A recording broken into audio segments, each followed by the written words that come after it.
Hey family, hope you had a good day, and hope you're getting sleepy. Today should be kind of short. Want to start though with some review questions from last lesson, because I went kind of long on the last one.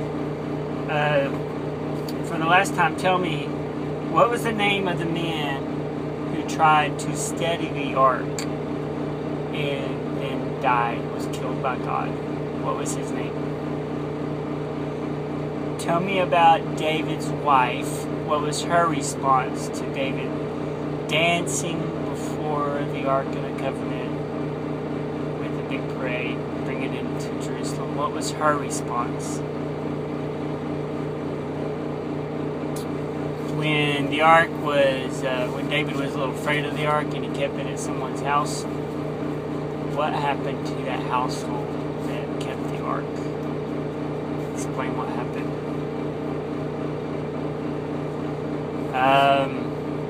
After the man died, Uzzah died, and then the family was blessed, so David decided a second time he wanted to go get the Ark. Tell me about the second trip. How is it different than the first trip? And what made it take really long?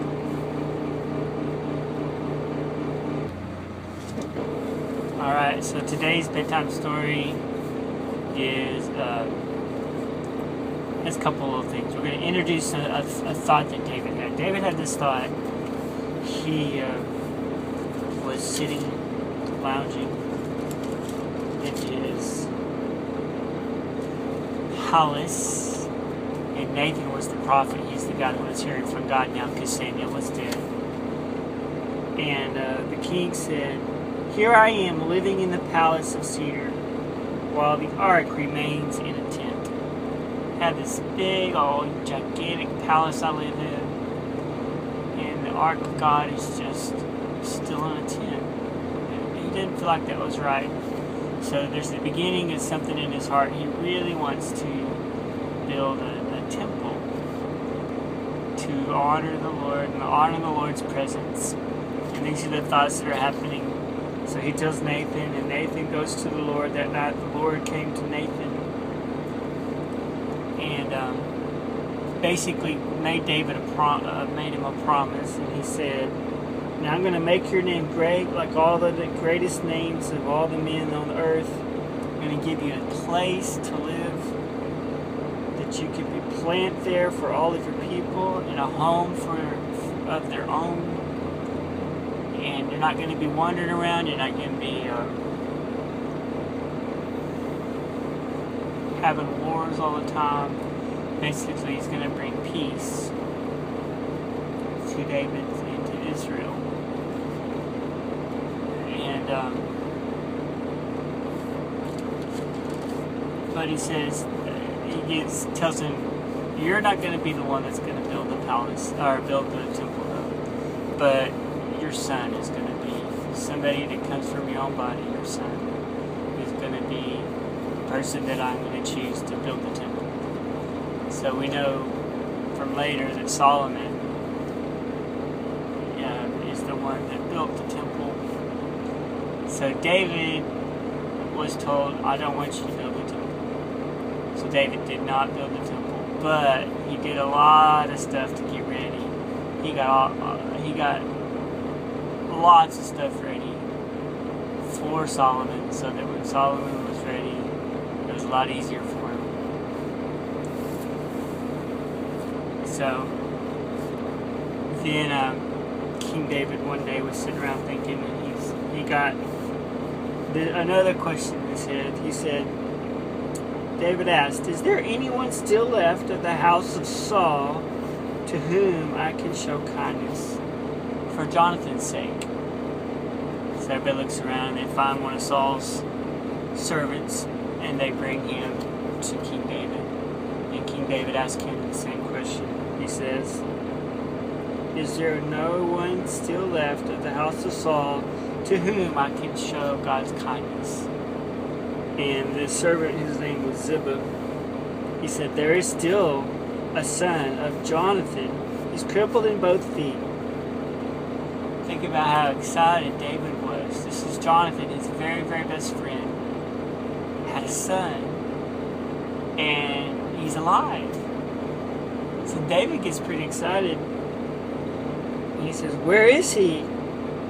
So they sent to get Jonathan's son. And Jonathan's son, his name was Mephibosheth. Mephibosheth. So they sent to get him. And I want you guys to think about maybe they went to see a chariot or went got him on a horse, but they had to go get him, and then they bring him. They say, King David wants to see you. I want you to think about the trip. I think he was nervous. You think he's like, I'm going to stand in front of the king. He's going to. So Mephibosheth's probably thinking about how mean Saul was and how he chased David around his whole life, for so long, and David certainly is going to be kind to him.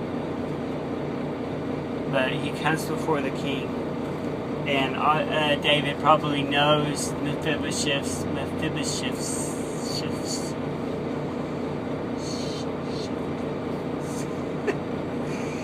knows his thoughts. So the first thing he says is, do not be afraid.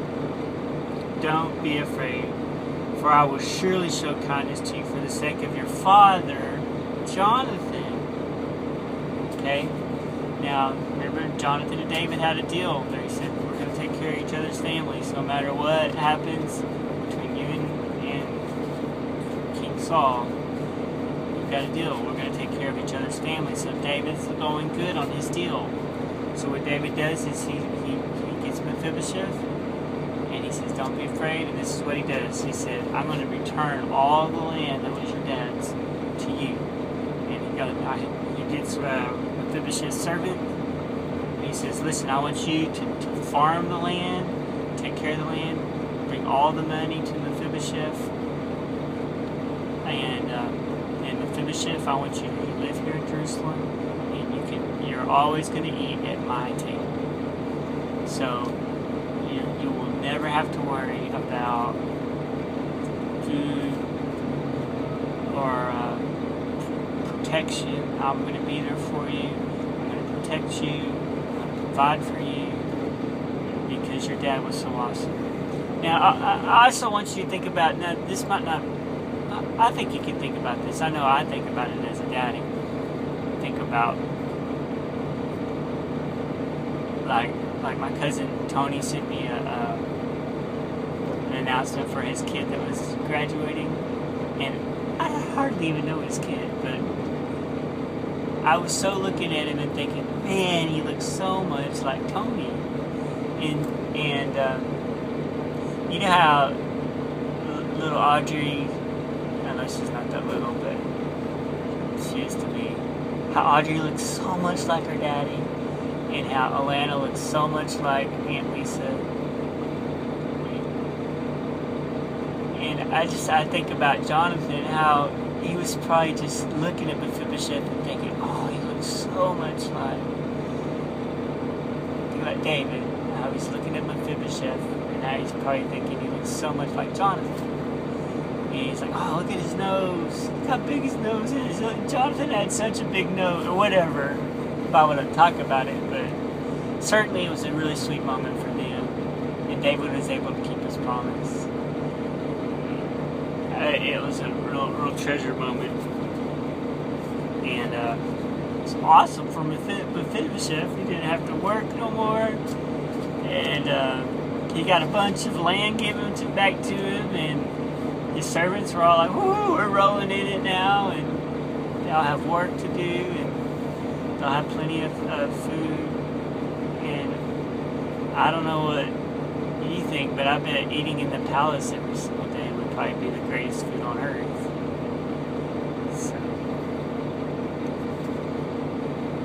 So what did David, when he was sitting in his palace one day, he thought, he had a question about, he said, I live in this palace, but the Ark of the Covenant needs a house, so he had a plan to build a temple. And what did God say about that? He says, that's what he said about it.